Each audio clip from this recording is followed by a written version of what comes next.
Rahayu, Rahayu Sagung Dumadi. Ken Arok dan Ken Dedes. Ken Arok adalah anak dari seorang pejabat daerah era kekuasaan Kerajaan Kediri. Namun, Ken Arok justru tumbuh sebagai sosok berandal yang gemar berjudi dan kerap melakukan aksi perampokan. Hingga akhirnya Ken Arok bertemu dengan seorang Brahmana yang konon datang dari India bernama Loh Gawe. Brahmana ini sedang mencari orang yang diyakininya sebagai titisan Dewa Wisnu di tanah Jawa. Loh Gawe yakin bahwa Ken Arok adalah orang yang dicarinya. Kepada Ken Arok, Loh Gawe berkata bahwa suatu saat nanti ia akan menjadi penguasa jagat. Loh Gawe lalu mengajak Ken Arok ke Tumapel untuk bekerja kepada penguasa di sana, yakni Tunggul Ametung.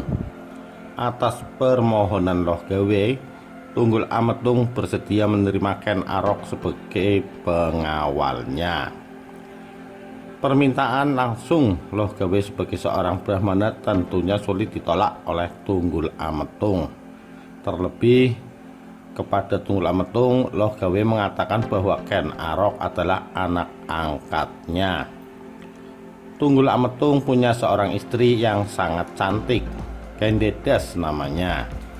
Ken Dedes adalah putri sematawayang seorang pendeta Buddha bernama Empu Purwa yang tinggal di lereng Gunung Kawi di perbatasan Kabupaten Malang dan Kabupaten Blitar sekarang.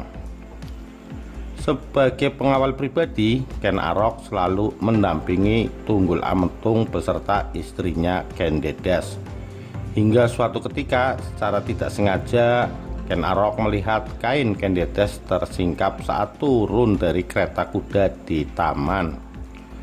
Dari dalam singkapan itu terlihat pancaran sinar yang membuat Ken Arok terpukau.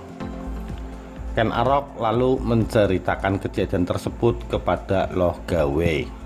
Sang Brahmana mengatakan bahwa sinar yang dilihat Ken Arok itu menandakan bahwa Ken Dedes adalah wanita yang dimuliakan, perempuan pilihan, calon ibu yang bakal menurunkan raja-raja penguasa di Jawa. Wanita yang bercahaya di bagian rahasianya adalah wanita Nariswari atau ratu yang agung.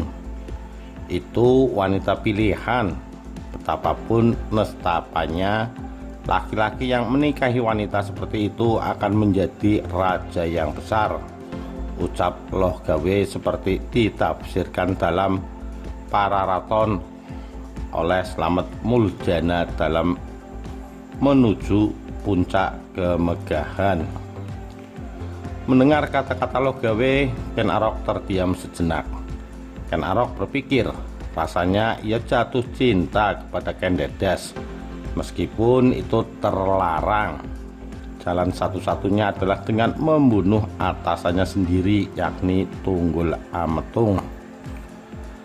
Selain itu, jika ucapan Loh Gawe benar, maka dengan menghabisi Tunggul Ametung, ia akan mendapatkan kesempatan untuk menjadi pemimpin Tumapel dengan Ken Dedes sebagai ratunya.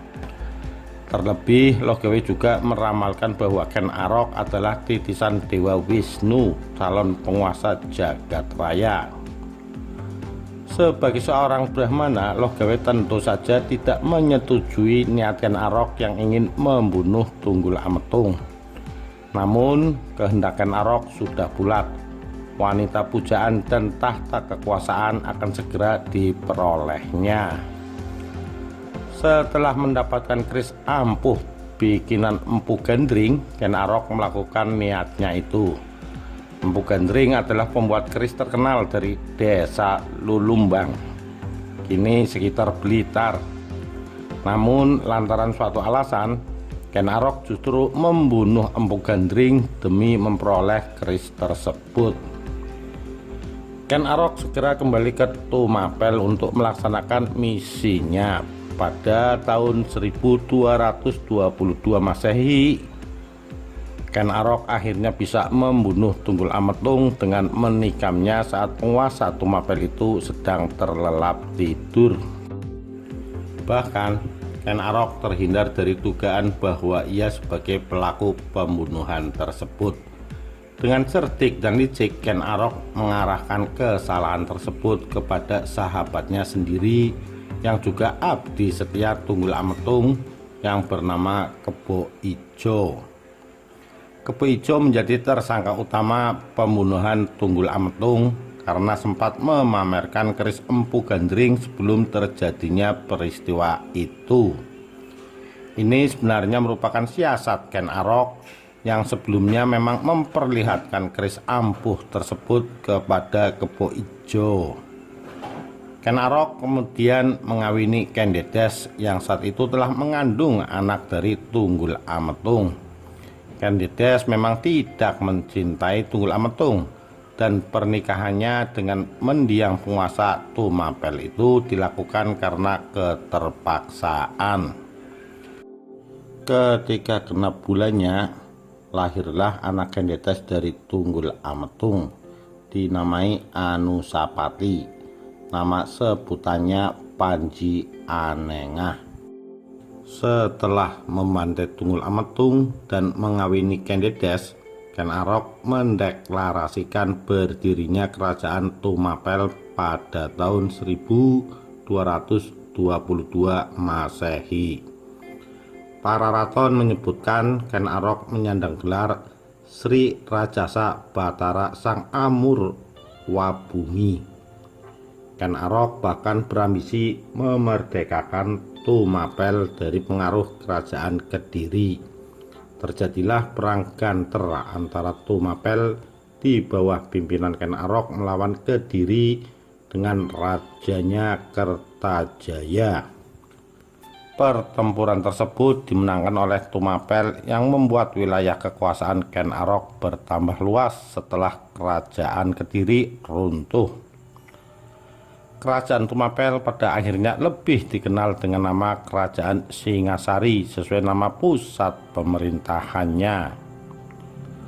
Para raton menyatakan bahwa masa pemerintahan Ken Arok sebagai penguasa Tumapel alias Singasari sekaligus yang mengawali Wangsa Rajasa berlangsung lama, yakni sejak tahun 1222 hingga 1247 Masehi. Tahun 1247 Masehi itu, tulis para raton, Ken Arok tewas dibunuh oleh Anusapati. Jenazah Ken Arok diyakini disemayamkan di Candi Kagenengan, Malang, Jawa Timur. Selain Ken Dedes, Ken Arok juga beristrikan Ken Umang. Perkawinan ini dikaruniai 3 orang putra dan 1 orang putri yang masing-masing bernama Panji Tohjaya, Panji Sudatu, Tuan Uregola, dan Dewi Rambi. Tohjaya nantinya membalaskan dendam Ken Arok dengan membunuh Anusapati, juga dengan keris Empu Gandring pada tahun 1249 Masehi. Selanjutnya Tohjaya bertahta sebagai penguasa kerajaan Singasari. Demikian, terima kasih. Rahayu, Rahayu, Sagung Dumadi.